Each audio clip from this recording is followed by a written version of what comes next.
E sejam todos bem-vindos ao Tak Talk. Eu sou o Yatá e hoje nós temos aqui o assunto do dia, que é o filme Evil Dead, clássico ou clássico? Um Clássico Maravilhoso. Evil Dead é um filme, se você parar pra pensar, é um filme obviamente, é o primeiro filme do Sam Raimi, o primeiro longa-metragem do Sam Raimi, Sim, primeiro longa-metragem do Bruce Campbell. Eles juntaram dinheiro na marra para fazer esse filme, na marra, assim, tiveram que parar gravação porque acabou o dinheiro no meio do filme, tiveram que o Sam Raimi, numa parte do filme, operou a câmera, porque acabou o dinheiro, não tinha como pagar a equipe.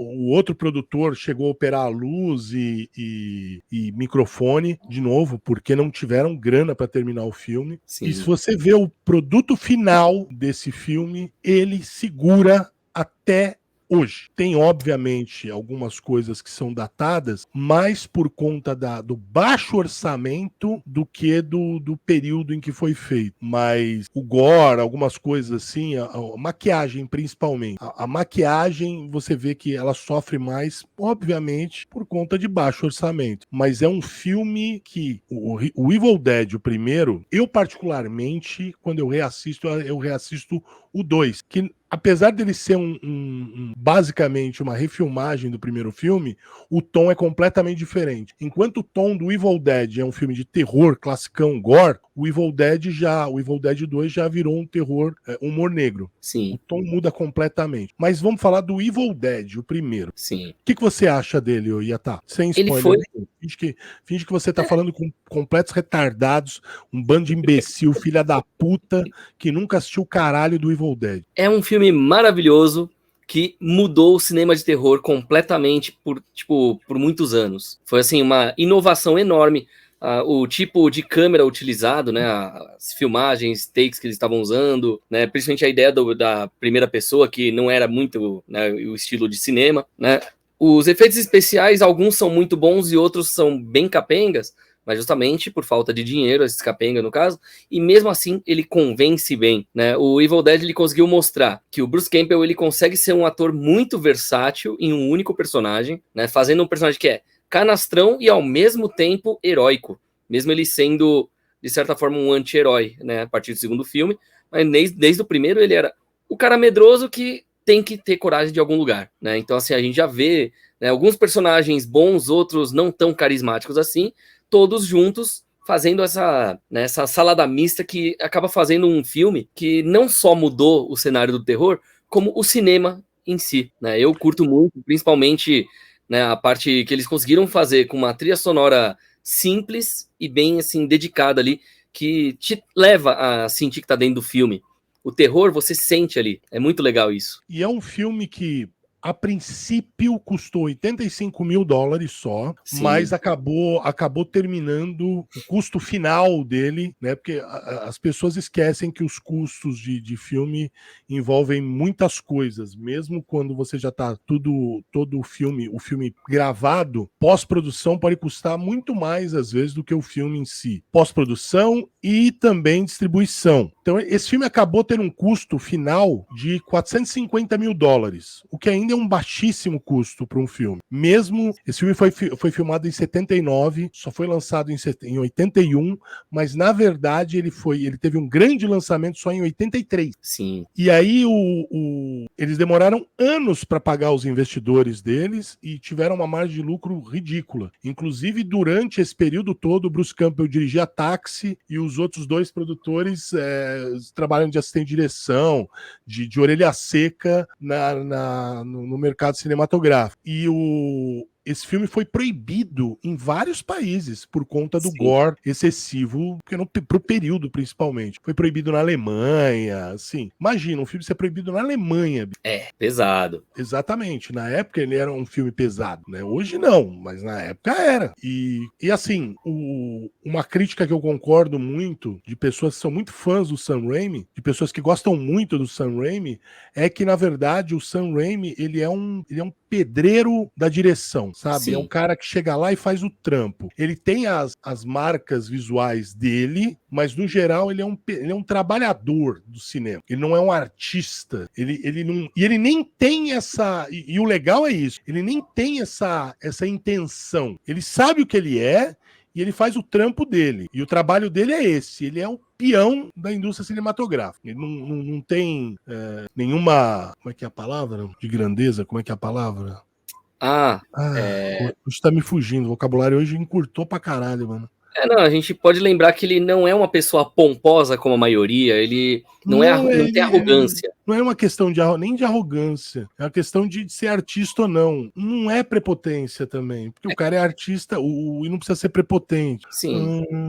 Ele não tem essa necessidade e ele entende o papel dele, que ele não é um artista no sentido de... Ele não é um Scorsese, ele não é um Kubrick, ele não é um Kurosawa, ele não é um Frank Capra. Enfim, ele é um trabalhador da indústria cinematográfica. É isso que ele é. Sim. Só que ele é um trabalhador diferente da maioria, que tem uma marca visual muito forte. E ele também criou algumas marcas que foram utilizadas depois por centenas de diretores, como a Devil Cam, né?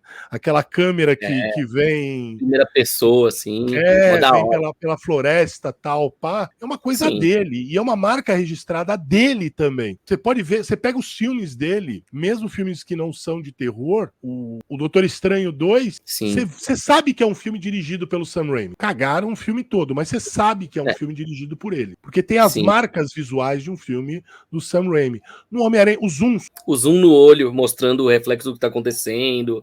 Essas coisas estão sempre ali. E aí a gente sente quem é o diretor só vendo isso. É bem legal, né? Principalmente porque não é todo diretor que consegue fazer algo assim que o público consiga identificar. Mesmo o público leigo acaba vendo. Né? Então, é aquela coisa. Não é à toa que também em todos os filmes do Homem-Aranha que ele dirigiu, também estava o Bruce Campbell ali. E no Doutor Estranho também estava o Bruce Campbell ali. Coisa clássica, né? Pizza Popa. Aquela pizza bolinha. O Bruce Campbell, ele é amigão Eles são amigos de infância, assim. Sim. Os três, na verdade. Os três produtores, que é o Bruce Campbell, o Sam Raimi... Não era Bob Tappert? Não. Robert Tappert.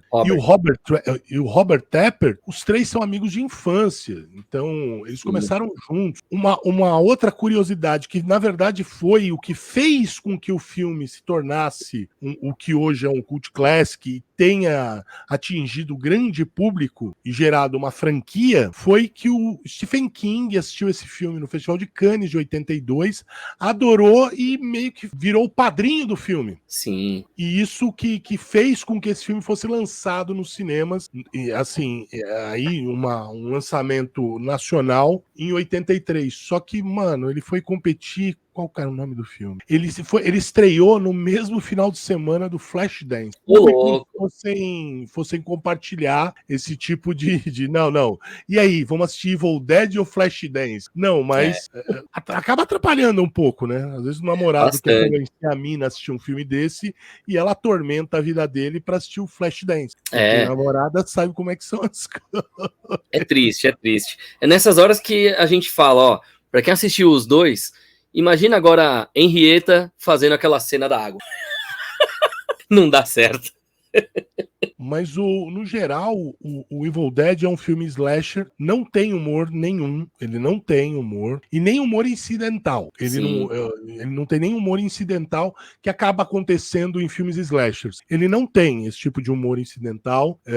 Obviamente que para um adulto e para o público atual não vai ser um filme aterrorizante, né? Mas é um filme que não depende de jump scare, e eu digo sem medo de errar, que é melhor do que 95% dos filmes de terror lançados nos últimos 10 anos. Eu acho que dos últimos 20. Sem medo de errar. Eu acredito que dos últimos 20 anos já até, porque realmente a maioria, né, realmente é descartável ou cópia, sabe? Então realmente acho que dos últimos 20, não só dos últimos 10, mas é mais porque realmente a maioria é só ou cópia ou descartável. E é um ótimo filme para quem gosta de filme de terror. Sim. De novo, eu sou uma pessoa que prefere o Evil Dead 2, entre o 1 e o 2, eu gosto mais do 2, porque o 2 virou humor negro, e eu gosto de humor negro. Eu gosto do Army of Darkness, por exemplo. Eu adoro. É maravilhoso. Adorei a série, o Ash vs Evil Dead. A série é muito boa. Pablo!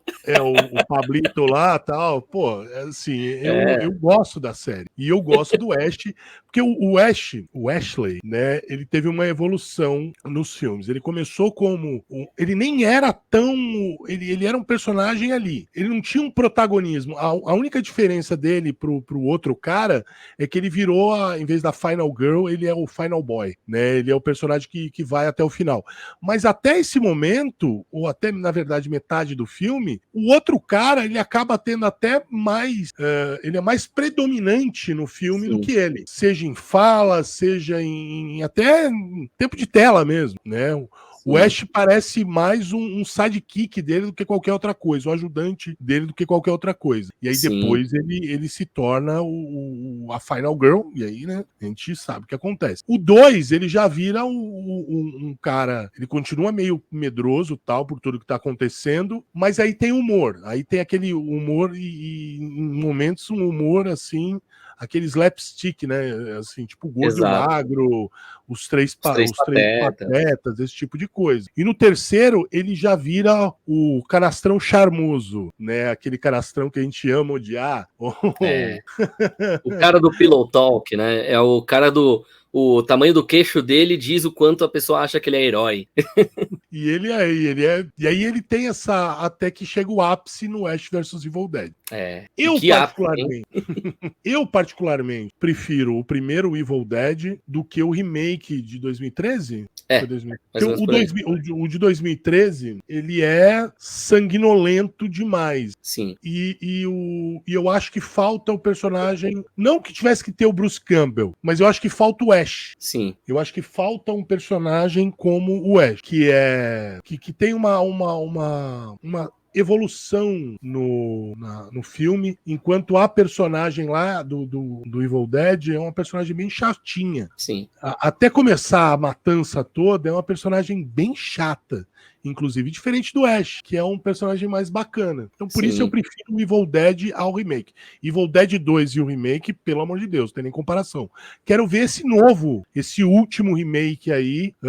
Quero ver o que acontece. Tá todo mundo falando bem e, aparentemente, o filme é muito bom. Quero ver qual que é.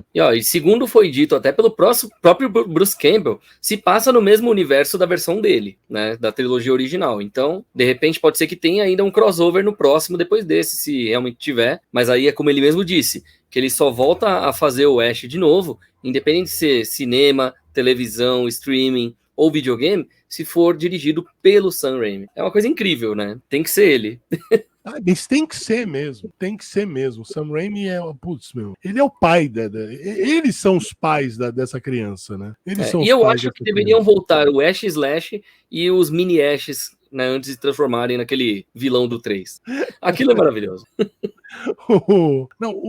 Então, de novo, o Evil Dead ou A Morte do Demônio é um filme que eu assisti a primeira vez, eu devia ter uns 10 ou 11 anos de idade. Eu lembro de alugar esse filme na videolocadora. Então, obviamente que o filme para uma criança de 10, 11 anos, nos anos 80, era razoavelmente assustador o filme para uma criança. Esse filme me marcou muito. Eu gostei dele demais. Depois, quando eu assisti o Evil Dead 2, nossa senhora. Aí essa franquia marcou a minha infância mesmo, infância. Então eu tenho um carinho muito grande por essa franquia de forma geral. Sim. Olha, pode-se dizer que a minha história é parecida, viu? Que eu assisti na TV de madrugada quando criança, eu tinha os VHS desde aquela época, ainda tenho até hoje. Acabei comprando os DVDs, edições diferentes dos DVDs, né, tudo mais. E, né, além de tudo... Eu sou aquele cara que até os jogos do Evil Dead eu jogo, assim, sempre que eu posso. Então, assim, realmente, não tem como não gostar, né? Tipo, é incrível demais a história, né? A gente vê o personagem crescer, a gente vê ele evoluir, a gente vê até os inimigos evoluírem de uma forma esquisita. E, lógico, a gente sente vontade de ter mais, cada vez mais daquilo. A gente sente vontade de ver de novo aquele Oldsmobile lá, esqueci o nome do modelo do carro lá, né? Mas a gente vê ele até no Arrasta-me para o Inferno, a gente já pensa, pô, cadê o Ash? Ele vai aparecer? E não aparece. É triste isso, mas a gente sempre espera, né? Esse Oldsmobile apareceu em todos os filmes do Homem-Aranha. Sim. E esse detalhe, esse Oldsmobile é do Sam Raimi. Era e continua Exatamente. sendo. E ele coloca, é um personagem que tá em quase todos os filmes do Sam Raimi, aquele Oldsmobile. Ele praticamente liga os filmes, né? É, como se fosse o universo do Oldsmobile do Sam Raimi, se você quiser uma ligação. Então, Aí é aquela coisa, ligação direta para ligar o carro. Então, o Evil Dead é um filme, esse é um clássico. Esse é um clássico. Sim. É um clássico do slasher, dos filmes slashers. Ele abriu um novo mercado. Os filmes não tinha aquele. Sim, não posso falar aí, porque tem o Dawn of the Dead, tem bastante gore e ele é do final dos anos 70. Mas ele tinha um apelo maior, assim, né, da época mesmo que ele foi. Esse filme, apesar de já existir um cinema agora ali com o George Romero e o Dawn of the Dead, por exemplo, eu acho que ele dá um passo além. Ele dá um passo além. Lembrando, o Sam Raimi era um moleque na época que fez esse filme. Era um garotinho. Todos eles eram muito novos, nos seus 20 e poucos anos. Todos eram magros. Eles eram magros, né? E todos eles ficaram com a barriga de Mestre Splinter depois. E, cara, e aí você vê a qualidade do trabalho de uma pessoa na mais tenra idade, né? Um cara com 20 e poucos anos que, fez um filme que se tornou um cult classic, que se tornou um elemento fundamental da cultura pop no cinema de terror. Ele é um elemento fundamental na cultura pop no cinema de terror. É mais ou menos quando você vê uma banda com um moleque de 16 anos, lança o primeiro disco, e aí você ouve e você fala assim, meu Deus, cara, esses moleques têm 16 anos, têm 18 anos, olha a qualidade do que eles gravaram aqui. E é mais ou menos isso com o Sam Raimi, o Bruce Campbell e o Robert Tappert quando eles fizeram o Evil Dead. É que isso me fez lembrar um comentário do próprio Bruce Campbell. Quando perguntaram sobre ele se ele se considerava um grande ator de Hollywood ou apenas um maior ator dos filmes B. Ele falou que ele prefere muito mais filme B. B is better. É maravilhoso, porque isso aí já indica os filmes dele, né? São realmente parte dos melhores, assim. Então... Nos anos 2000, eu acho que ele meio que desistiu de uma carreira mais séria em Hollywood, e ele foi totalmente para os filmes B. Aí você tem o Bubba Mo-Tep, eu acho, que ele faz um Elvis. Tem vários filmes Bs que ele fez ali nos anos 2000. Se vocês procurarem assim, vocês vão achar muita coisa que o Bruce Campbell fez. O Bruce Campbell, é um caso assim que eu nunca entendi muito bem, porque o cara, ele é boa pinta, ele tem aquele queixão quadrado do protagonista, não é um ator sensacional, não é um ator, meu Deus do céu, tá cheio de ator bunda aí, cheio de ator porcaria, com uma carreira sólida em Hollywood e assim, não tem a presença física que ele tem, e ele acabou, assim, nunca estourou. O Bruce Campbell nunca estourou. De novo, ele tem uma aparência do herói clássico, queixão quadrado, um rosto forte, ele é bonitão, mas mesmo assim nunca decolou. Pelo menos nos filmes B ele é o top, né? Maniac Cop, né? Aí, assim, nos filmes não B, a gente teve o Perigosamente Juntos, que é de um casal que saía assaltando por aí, como se fosse um Bonnie e Clyde da década de 90. Esse filme, inclusive, é raro na internet, né? Eu consegui achar o DVD, não acho informações nenhuma sobre ele fora disso. E também, né, a gente vê várias participações dele, ou sendo um personagem aleatório, né, que nem aquele da escola de super-heróis, que ele é o técnico lá de esportes, né, ele que decide quem vai ser sidekick e quem vai ser o herói, né, então é uma coisa engraçada a gente ver todas as participações dele em outros filmes, né, e de repente a gente vê, né, o próprio Maniac Cop, ele aparece lá, o Homem do Cérebro que Gritava, ou um dos melhores que eu já vi nos últimos 20 anos, My Name is Bruce, né? Meu nome é Bruce, que é ele fazendo ele mesmo, sendo sequestrado por um fã no dia do aniversário dele, para poder salvar uma cidade de um monstro real que ele achou que era só uma brincadeira de aniversário. Aquilo lá é maravilhoso, né? O DVD importado, por exemplo, ele vinha com uma história em quadrinho e conta uma história paralela que acontece durante o filme. A versão brasileira demorou quase 15 anos para ser lançado no Brasil. Mas vale a pena cada minuto. Padrão. Então, veredito, esse filme é um clássico. Sim. E, cara, vale muito a pena muito a pena assistir Evil Dead. De 0 a 10, acho que eu dou a nota 100. É um dos poucos assim que a franquia... slashers, gore, assim, sim, por todo o trabalho que cinematográfico mesmo da coisa. Ele não é um slasher puro e simples. O Sam Raimi imprimiu a identidade dele naquele filme. Por isso ele é superior à maioria dos filmes de terror lançados ultimamente, ele é superior à maioria dos slashers lançados e que acabaram fazendo muito mais sucesso financeiro do que os filmes dele. Por exemplo, a franquia do Jason, né? Verdade. Não vou comparar com o Fred Krueger, porque o primeiro filme do Wes Craven tem todas as marcas do Wes Craven, mas em relação à franquia que fez muito mais dinheiro e teve muito mais filmes, como Sexta-feira 13, não dá nem para comparar uma coisa com a outra. São dois planetas diferentes. Então é isso aí, até a próxima.